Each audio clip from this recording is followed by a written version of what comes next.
George Miller, un réalisateur particulier. En effet, l'Australien navigue entre les genres.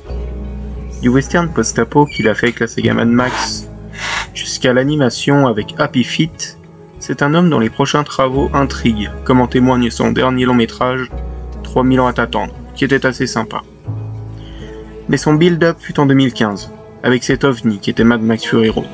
Odyssée et road trip de 2 heures, porté par Tom Hardy et Charlize Theron, qui dépeint avec brio un monde post-apo, plus vrai que nature, où l'on s'immerge aux côtés de ses personnages et où l'ennui est absent. Et le film aborde un grand nombre de thèmes, et surtout nous offrait un personnage qui a presque détrôné Max dans le film, Furiosa, le personnage de Charlize Theron. Au bout du compte, le long métrage est dans les meilleurs, si ce n'est les meilleurs films de l'année 2015, lauréat de 6 Oscars pour ses décors, ses costumes, son montage, son mixage.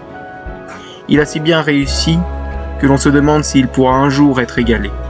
Rien qu'avec sa scène de la tornade et ses environnements d'un réalisme bluffant.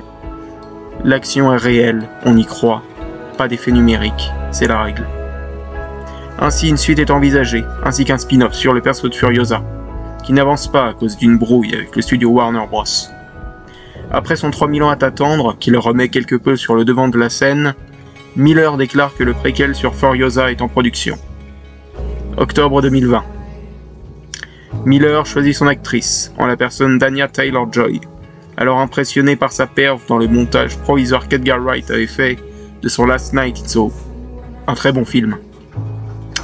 Il annoncera par la suite que Chris Hemsworth rejoint le casting, dans un rôle d'antagoniste. Le film est tourné pour un budget de 203 millions de dollars, soit le plus gros budget d'Australie, du 1er juin au 28 octobre 2022.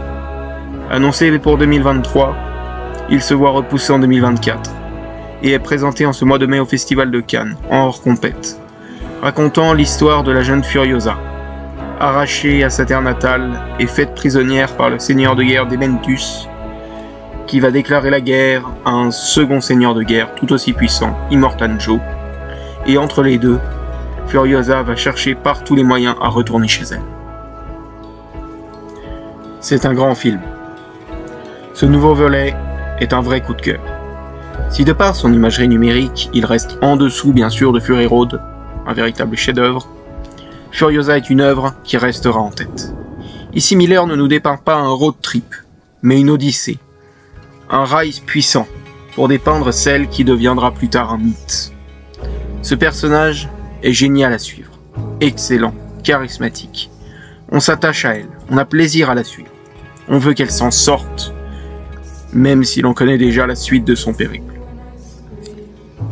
Je voudrais dire un grand bravo, tout d'abord aux 2 actrices qui la campent, que ce soit Anya Taylor-Joy, que nous avons vue dernièrement dans Peaky Blinders, Last Night in Soho et le dernier Dune, en tant que caméo, ou encore Ailila Brown, révélation du film. Toutes 2 livrent une très bonne performance, étant le point névralgique du métrage. Pour les autres, j'ai adoré Dementus, porté par un Chris Hemsworth en grande forme, qui se délivre de son rôle de bouffon qu'il avait dans le dernier Thor. Il est à la fois drôle, violent, tendre, mais restant tout de même un énorme psychopathe. Le perso de Tom Burke est très intéressant, et est pour le protagoniste un de ses seuls points d'apaisement au sein du long métrage, à la fin tragique. Pour le reste, nous sommes en quelque sorte en terrain conquis. On retrouve des personnages, des environnements du précédent long métrage qui nous avaient manqué, qu'on aime retrouver. Jamais un univers post-apo n'avait paru aussi réel. Souvent, le numérique est utilisé pour retranscrire les environnements, mais ici, tout fait vrai. Tous les environnements, tous les costumes, l'on croit à ce qu'on voit. C'est rare ici. Il y a des scènes mémorables, des plans iconiques. Celle à l'usine à balles en est le parfait exemple, tout comme le début du long métrage ainsi que sa fin. Cette mise en scène, mon Dieu, que c'est bien filmé. Les décors sont sublimes, les costumes, les voitures, les designs sont simplement parfaits. On croit à cet univers. Ces costumes représentent certes des tenues de gladiateurs, mais aussi des tenues de personnes qui se sont perdues, des personnes qui ont atteint un point de non-retour.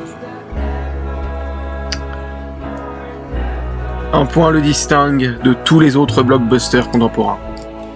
Et c'est cela, tout fait vrai. Si l'on prend Ant-Man 3, si l'on prend Flash, l'imagerie numérique est nulle. L'imagerie numérique nous sort du film tant elle est moche. Mais ici, on croit à cet univers. Il paraît tangible, palpable, même si personne ne se verrait y vivre. Le spectateur pourrait même presque le toucher du doigt. On a ici, pour moi, plus de sang que dans le premier film, mais ce n'est ni de la surenchère, comme dans The Walking Dead par exemple, même si j'aime beaucoup cette série, ni c'est dans la débilité profonde, même si certains films débiles usant du sang sont fun, je pense au Evil Dead par exemple. C'est justifié. Le sang est le symbole de la douleur, et ici, la douleur est omniprésente. Le seul bémol est cette photo, trop numérique par instant, surtout sur les arrière-plans. Ça peut désarçonner si l'on compare au précédent, où le practical était omniprésent et où le numérique était inexistant. Mais bon, ça n'empêche que c'est pour l'instant mon film préféré de l'année. Une réussite que vous devez de découvrir en salle de toute urgence, car à bientôt 80 ans, George Miller prouve qu'il est encore un maître parmi les maîtres, et Mad Max, une saga parmi les sagas, qui semble ne jamais s'achever, et qui, je l'espère, reviendra très bientôt. On se retrouve prochainement pour de toutes nouvelles aventures, de toutes nouvelles critiques. Si vous avez vu l'onglet communauté, vous savez que quelques films que j'ai vus vont être critiqués ici. Je vous souhaite une excellente fin de journée, une excellente semaine même, et à bientôt sur Critique Multiverselle.